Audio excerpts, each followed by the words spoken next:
Hey TSU Masters of Public Administration students, I'm Dr. Harvey and I will be your professor for MAPA 5320, State and Local Government. I'm putting this introduction to the course on YouTube, so maybe you can plug it into your auxiliary port and listen to it on your commute. You don't actually have to see my face, but this is just the easiest way for me to do it. I am going to try to upgrade my Word document so I can just record audio over it, but then I think that would be a problem if you wanted to just listen to this in the car or while you're jogging or whatever. So I'm going to go through. I've got my syllabus right over here, so I'll be looking at that and not at you as much. And I'm just going to be going through the course and what I need you to do, and I'm just trying to do what we would do if this were a face-to-face course. So to get started, how do you get a hold of me? Who I am and how you get a hold of me. I am Dr. Jacqueline C. Harvey. I have a PhD in public administration. I do not have a master's in it. My master's is in social work, but it was in social work with administration. So I have been doing this for a while. My background is I work for governors, I work for attorneys general, I work for states. I've won millions of dollars in federal, state, and local grants over my career. I've been practicing since 2005. And I teach now. I love it. It's a lot of fun, but I still do all that consulting stuff on the side. So I'm always doing projects. I'm always actually hiring students that need experience and resume bullets and things like that. I'm really good for internships. I'm a delegate to the United Nations, so I do a lot of international work as well for things that I care about. So I've been doing this a while. I'm going to get information from each of you about what your dream job is, what your current job is, if you're working. Some of you, I'm assuming, may just have decided to get out of the workforce, just suck it up and do this degree and then go in. I was a full-time master's student. I worked during my PhD and still in the field, but I was one of those people that said, I'll just bite the bullet and do it. So I didn't have a career until my master's was done. But many of you are out there actually doing this, and you're just advancing that career. So I'm going to learn more about you and what each of you do, what you bring to the table. I'm so excited about that. And I'm going to try to connect you with one of the alumni from my university. I graduated from the University of North Texas, and of course their public administration program. Ours is brand new. It's really good, of course, but ours is brand new.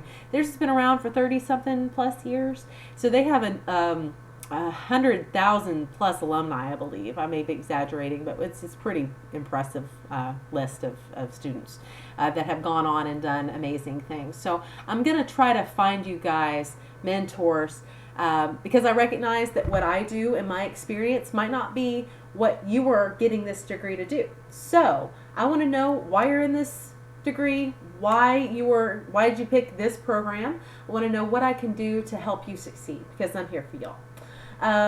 So an overview. You're seeking a career in public service or something that would be advanced by an MPA. You're going to tell me more about that. But in order to understand public service, you've got to understand federalism, intergovernmental relations. That's what this course is about. I'm going to try my best to tailor it to your specific interests. There's only 7 of us, so we have a lot of wiggle room to focus on your individual interests and to cultivate those and hone those. And I really, really want to do that. But in order to be competent professionals and not enthusiasts or armchair students, it involves learning the overview. It involves learning a broad range of knowledge about a specific topic, and then you take your section and then you hone in on that and you cultivate that. So this is going to be a broad overview of state governments and local governments and how they work together in that federalism relationship. I say federalism because it's still federalism even when it doesn't necessarily involve the federal government. So everything's exclusively on Blackboard. What I've decided to do, because there's 7 of us and I want to do right by you guys, I do want to meet once a week. For this to be a 3-credit-hour course, you should expect to interact with the course on Blackboard 3 hours a week. And of course, you have work outside. It's not just 3 hours a week and you're done. It's 3 hours of lecture time, of course time, and then you have your homework outside of that. So for about an hour and a half, I'm going to go through the content with you, the information that you need from the required text that gives you that overview.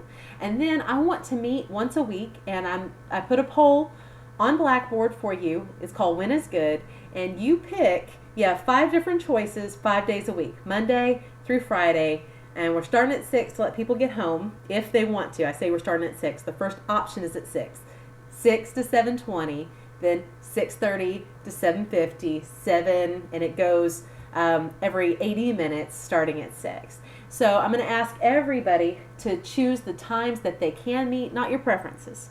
These are the times that you can meet, and we're going to find where everybody can meet. And then from there, we'll look at preferences. If we find everybody's good on Tuesdays and Thursdays, well, which one would you prefer? Would you prefer to get it out of the way on Tuesdays, or would you prefer to have more time and do it on Thursdays? So we'll get there. You can expect to get the 80 minutes of course time. It might not take that long for me to go over the material, but you should expect one lecture to be posted every Monday over the course material. And then you can expect to read 3 journal articles that I have selected. I have selected sometimes all 3, sometimes 2, and then I leave the 3rd one up to you, so you can focus on your specific interest or discipline.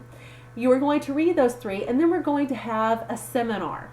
And I'm going to expect a weekly paper from you guys, and that weekly paper is very concise, and I'm going to go through this with the whole concept of I'm asking for a template. So I'm going to show you what these papers are supposed to look like.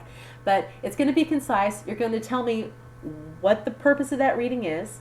Like I said, nothing I do is arbitrary. I don't know if I've mentioned this before, but you guys are working adults. Many of you are. You have a degree in order to be in this program. Your time is very, very valuable. I have a bunch of undergraduate students, and they're in college. They're in college to get that degree. I don't waste their time because, I don't like to waste anybody's time, but your time is far more valuable.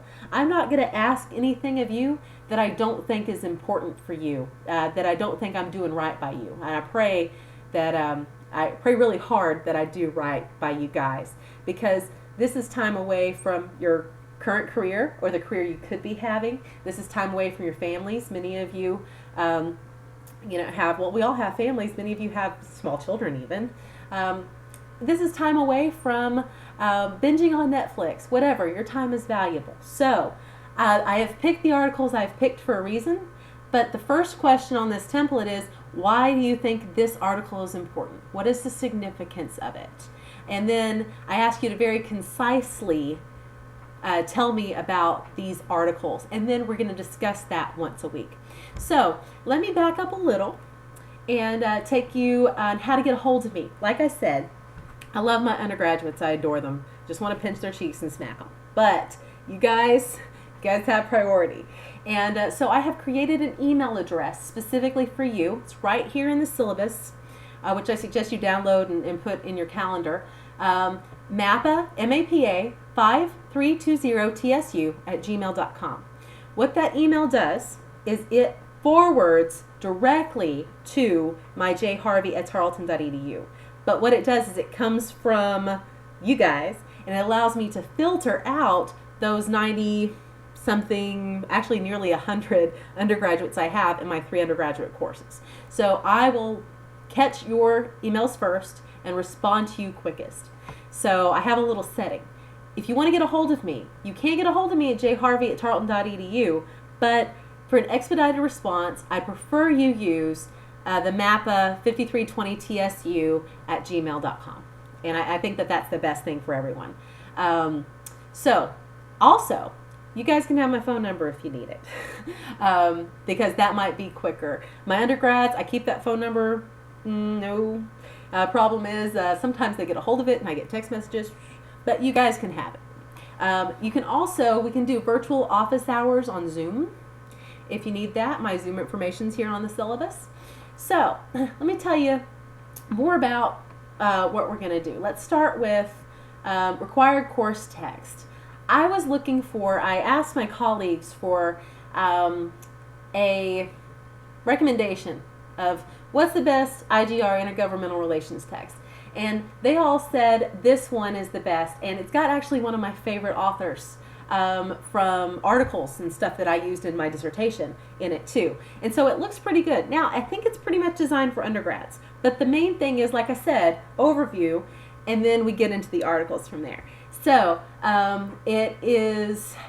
it will help you to own it. I mean, I'm going to give you the information that you need from that text in our lectures. I am. But it would help you because you are going to have to answer a quiz based on that lecture once a week. And those are going to be due on Sunday, y'all. I don't want to get in the way of your Sunday. And all I have to say is, since a lot of you guys are working through the week, and you work on the weekends, I want to give you all that time, but don't feel like you have to turn in on a Sunday. You have the entire week. You can knock it out on a Saturday. You can knock it out in your downtime during the week. But me having it due on a Sunday for y'all is not necessarily because I want to grade it on a Sunday. In fact, I probably won't look at it until the following Monday morning. But I wanted to give you as much possible time for it as I could possibly give you. So those are the quizzes that are due. Those quizzes are 15% of your final grade. Also, those quizzes are where I get your examination material. And those exams, 20% is your midterm. We do midterms. When I was doing my PhD, we just had a final exam. We didn't have a midterm. However, at the master's level, I don't want you guys having all your eggs in the final exam basket because you already have comprehensive exams later. I want you guys to have a chance to learn what my exams are like, not just my quizzes. So the quizzes are going to give you the information you need for that midterm and that final. Your midterm is weighted less than your final, and here's why. Sometimes it takes a while for things to gel. I want to give you a chance to know what my exams are like, first. With the 20%. And also, the reason the final exam is weighted more is it is comprehensive. And the reason it is comprehensive is because at the graduate level, you have comprehensive exit exams.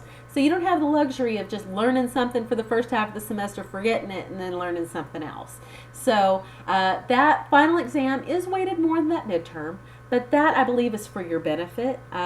Also, because I'm going to take some of that stuff from your midterm that you have been graded on, that you've gotten feedback, that you know what I'm looking for, what the direction you need to go, and you'll already have those answers better for that final exam. So my whole idea here is to ease your anxiety a little bit.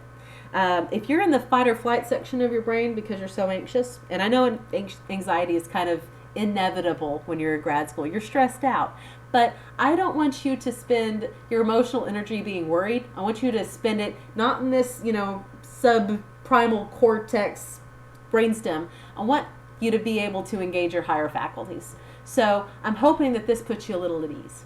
These quizzes are just to reinforce the material, like the basic material, the stuff that you need to know, not to be an armchair enthusiast of public administration, but to be a competent, educated public administrator. That's the point of the quizzes.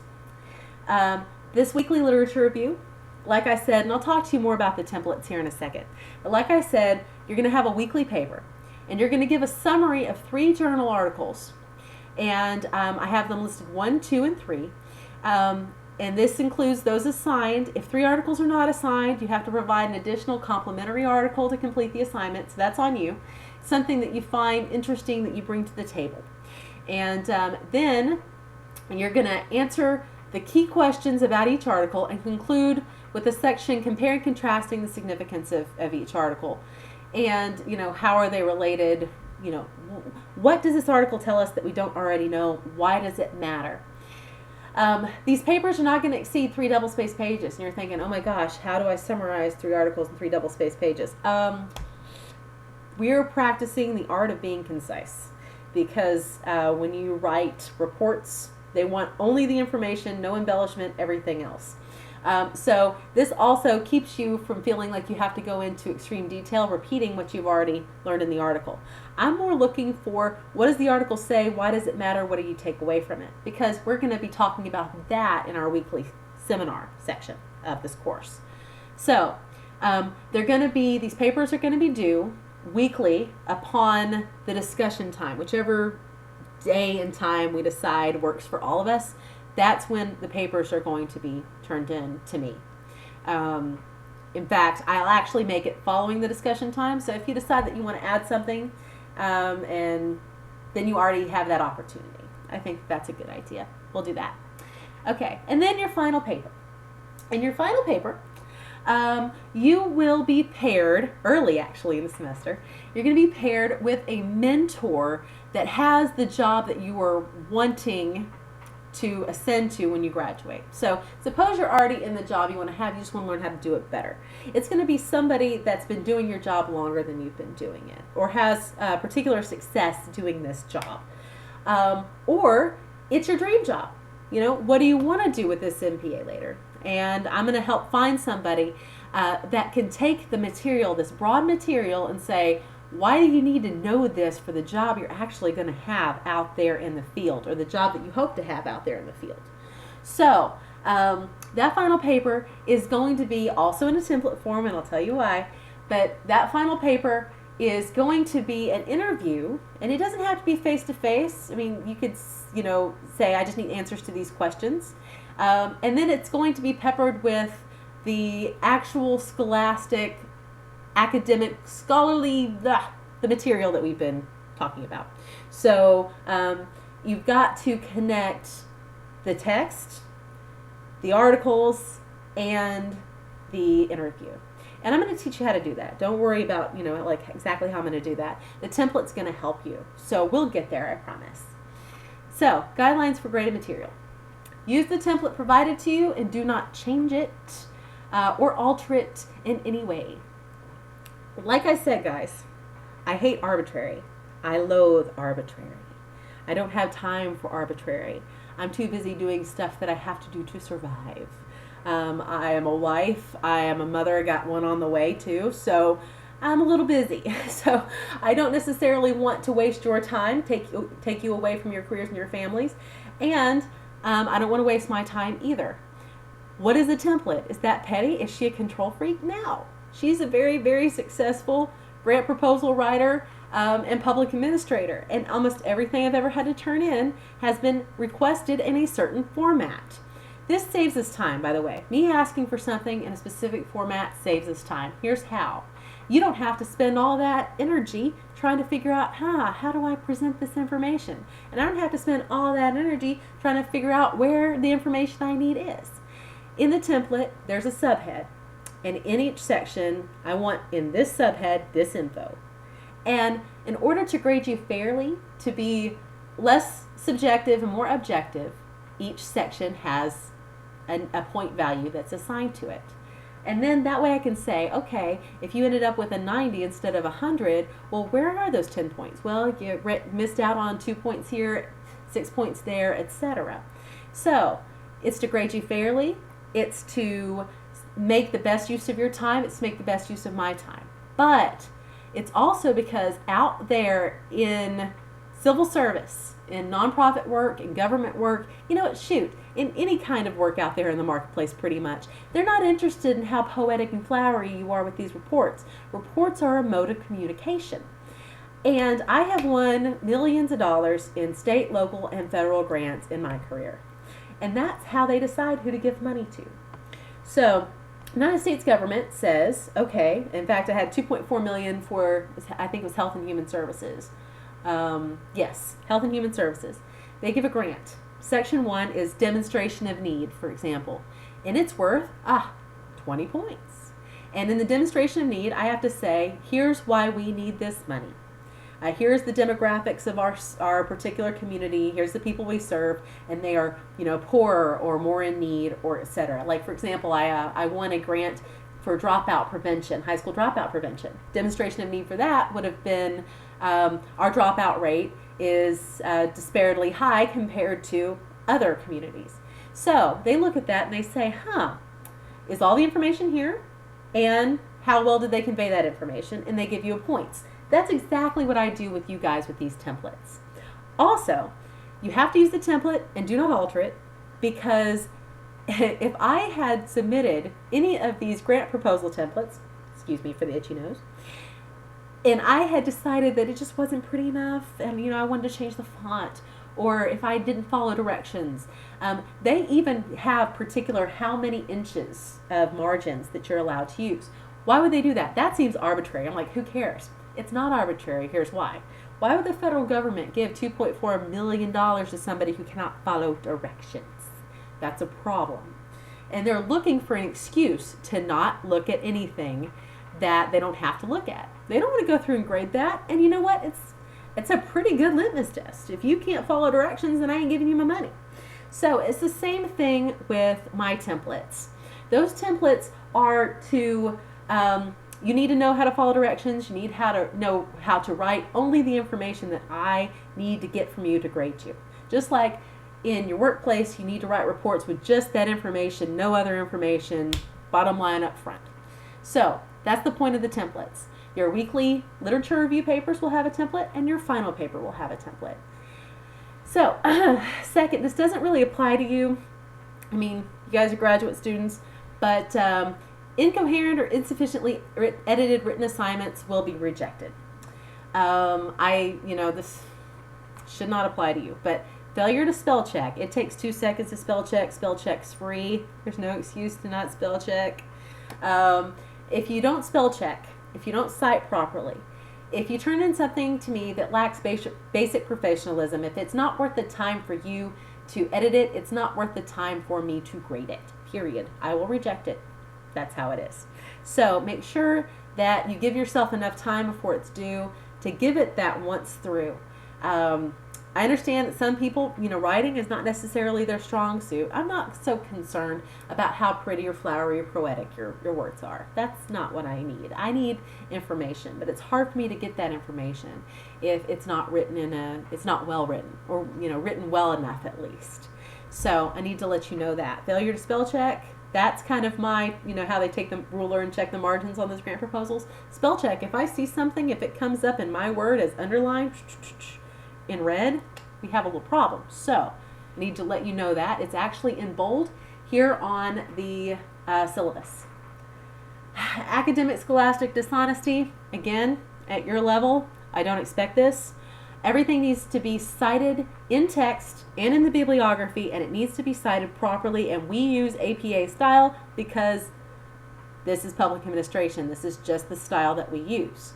I'm happy to do, and I'm wanting to do a workshop for you guys where I teach you how to use a citation manager, like, RefWorks, CiteX. My favorite is Zotero. It's what I used for my dissertation, and it is a Mozilla Firefox add-in. And all you have to do is, I'm on a page I like, and it automatically populates those fields for you. And then you say, I need a bibliography in APA.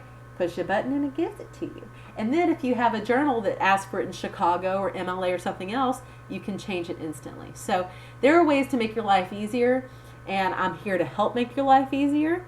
And especially because I want you to have this information to help you with your exit exams. These citations. I don't want you to spend time citing again. I believe that the lost productivity from untangling headphones, finding lost passwords or resetting lost passwords, and Googling stuff we have already Googled is really dragging down America. So Zotero or citation managers are a good way to not have to Google stuff again, and to save that for when you need it, which is your thesis or your comprehensive exam. So let me know if you're interested in that, because I definitely want to do that little workshop where I show you things that I did not learn until my dissertation. Actually, no, not dissertation, but PhD level. That would have helped me a lot when I was in grad school the first time. Late work. Y'all, there's only 7 of you guys. However, everything comes in via Blackboard for the plagiarism checker and things like that. I need you to turn it on time. If there is something that comes up and you need an extension, let me know. We have a little bit more flexibility and grace because there's only 7 than I have with my classes that are over full, and not just full. I let a bunch of overrides come in because I guess I'm just a weakling. There's only 7 of y'all, and so if you need some grace, let me know. However, I find that grace is a two-edged sword when it comes to extensions. It's nice when you're juggling a bunch of things at work and at school to have no ambiguity. Ambiguity is kind of disconcerting. So it's nice to know, ooh, I got to turn this in on this day. So just bank on turning it in when it's due.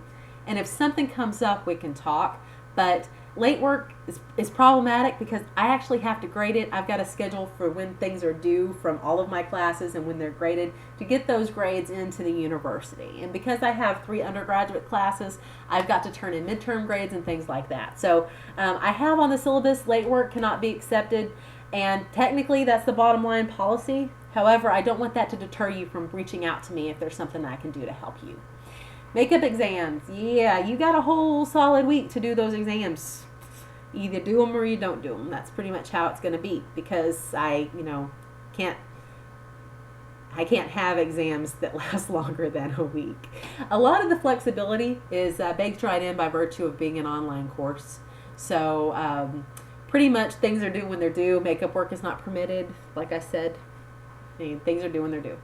Grades are typically not rounded. I say typically. Here's what I mean. An 89 is a B. A 90 is an A. If an 89 gets rounded to a 90, then really an A is now an 89. We cannot have shifting goalposts here. It does not work. However, I'm the common denominator. I have 7 educated, smart people in this class, and then there's me. I'm educated and smart too. I like to think that. However, if there is any doubt whatsoever, I like to sleep at night. So if there's any doubt of, should this grade really be a 90 and not an 89? I want to be able to give that. However, grades are not arbitrary.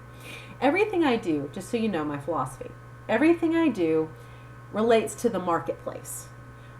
We are in a collegiate university program, and here we don't work for money. Out there in the marketplace, you work for money. Here you work for points and credit. That's what you work for. So for me to take away points that you have earned is the equivalent of me going into your wallet and stealing your money. I have to sleep at night. I don't want to be a filthy point thief. It costs me nothing to give you points. It's not like I have a finite number of points. I really do have an infinite number of points. Oh look, here's a million points right there.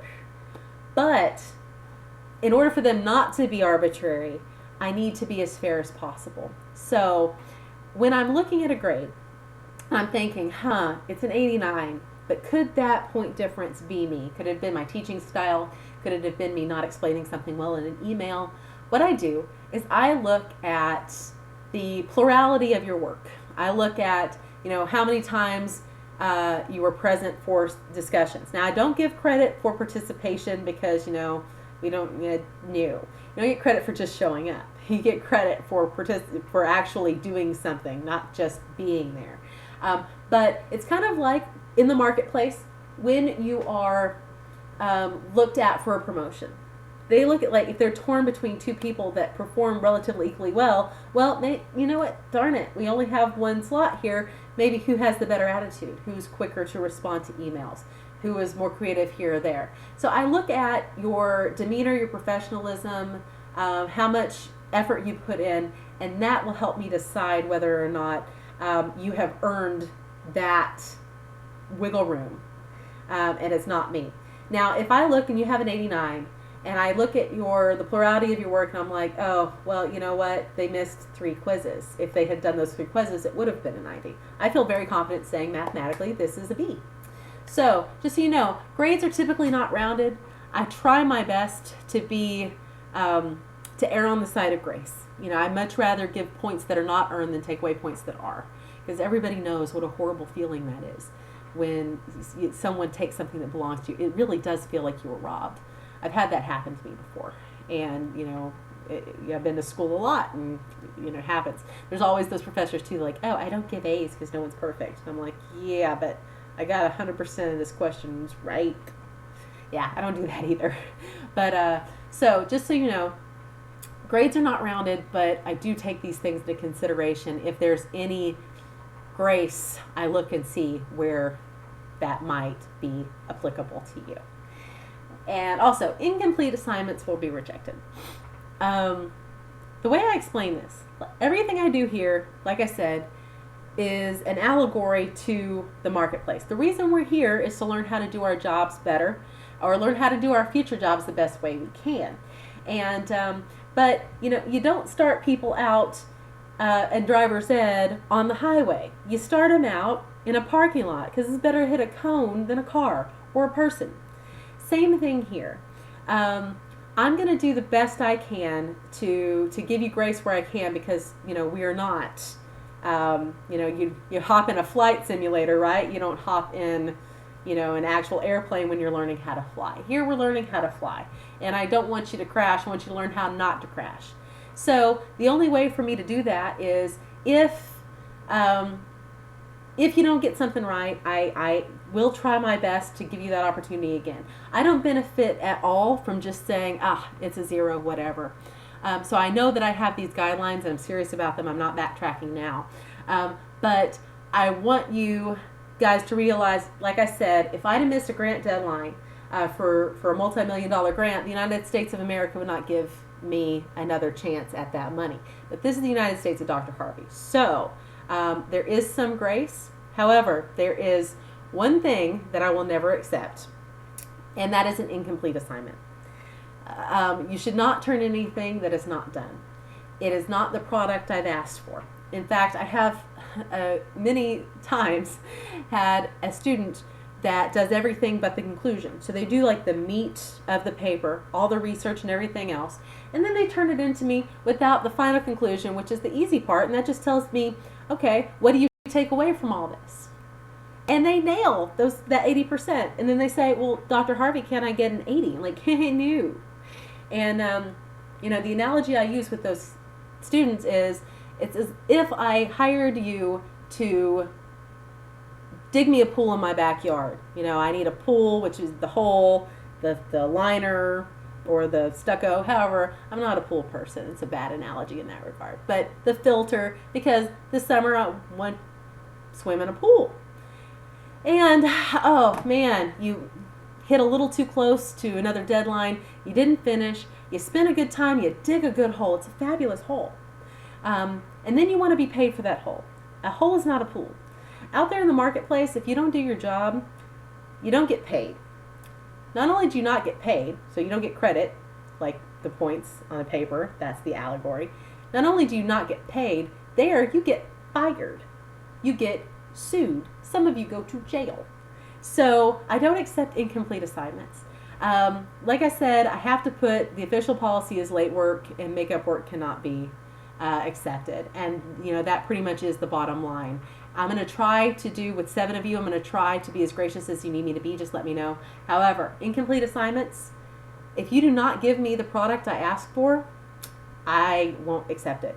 If you give me a product, a complete product, and I see that it's not quite what I want it to be, I may consider on a case-by-case basis giving you that product back and having you hone that product because I want to teach you. But never turn into me anything that is incomplete. It will be a 0.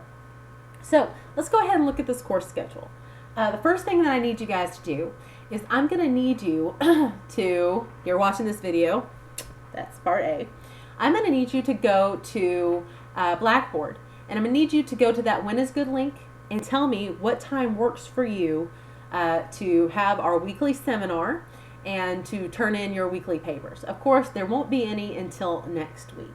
So we have this week to figure that out.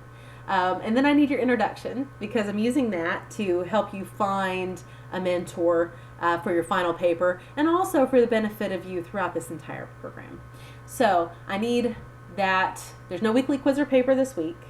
I am going to give you a little introduction. There is going to be, so we get out of chapter 1, which is always boring in textbooks. So I'm going to do a lecture on chapter 1, but there is no quiz on chapter 1. I do need your When is Due link. There it is, right there on the left side. And I am going to need your introduction and that tells me about you, what I need to know about you. And then you can see I've chosen the readings I've chosen because I think that they're important. This is always based on the professor's discretion. It's not because I had to read these, therefore you have to read these. There were several that I had professors say this is important for you to know, and I don't quite agree that it's that important. these are the readings that I think are important for you to know. And a lot of weeks, let's say a lot of weeks, the second week you get a choice of a paper of your own, an article of your own. Week 6, you bring an article to the table. Week 9, you bring an article to the table. Week 11, and week 14. So it's not every week that you're going to have to, bring an article to the table. But these are the weeks that I also, there's so much diversity in what we're studying that week. I want you to be able to focus on what actually interests you. So I don't provide these articles for you in like a course pack. When I was in my master's program, we'd have to go to a copy center, lay down a bunch of money, and buy this binder that they made that had all the articles in it. You need to know how to find these articles. You need to know how to find these articles, and you need to have them able to reference them on a dime for your thesis or for your comprehensive exams. So I'm having you look up these articles yourself. I have given you the citation, but there's no links in this citation because you need to know how to find them. They shouldn't be behind a paywall. I was logged into Tarleton. You have access to Tarleton in the Texas A&M system. So you should have access to all these. But if you run into trouble, you have to learn how to get around that because you need it. So I'm not spoon feeding you these articles because, like I said, it's not arbitrary. If I can make your life easier, it's my job to teach you, and it's my job to serve you, and it's my pleasure to do that. However, I'm not doing you any favors if I provide you these articles. I want you to find them yourself. And I also want you to be able to put them in your citation manager and have them whenever you need them. So, you have a midterm, week 8, and midterm week, I give you the week off just to focus on the exam. I don't want to give you any extra material that week. That's cutting it a little too close. And then the next week, spring break, and I'll still be here. But guys, I respect the sanctity of spring break, and I hope that you don't have any questions on spring break. I will not bug you on spring break. If you need me, I am here. But spring break, it's just such a solid, sacred thing. Okay.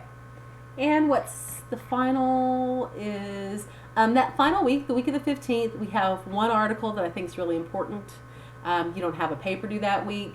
We're going to use the extra time to just discuss the final paper, do some Q&A. And then your final exam is week 16. It's you have to do it by May 10th at midnight because that is the final day for exams according to Tarleton State University, and I need time to grade those in order to get your grades in on time. Your final papers are due Sunday, May 7th. I'm trying to think of anything else you may need to know. We have the benefit, I don't have this with my other online courses, but we have the benefit of, if you have any questions, we can do it, we can have a little time during that face-to-face seminar we have once a week. So I'm happy to answer any questions via email. I have a Zoom link. Also, if I live in Garland, but I can make it to Fort Worth if any of you want to come to the Fort Worth campus for any reason, if you want a face-to-face for anything.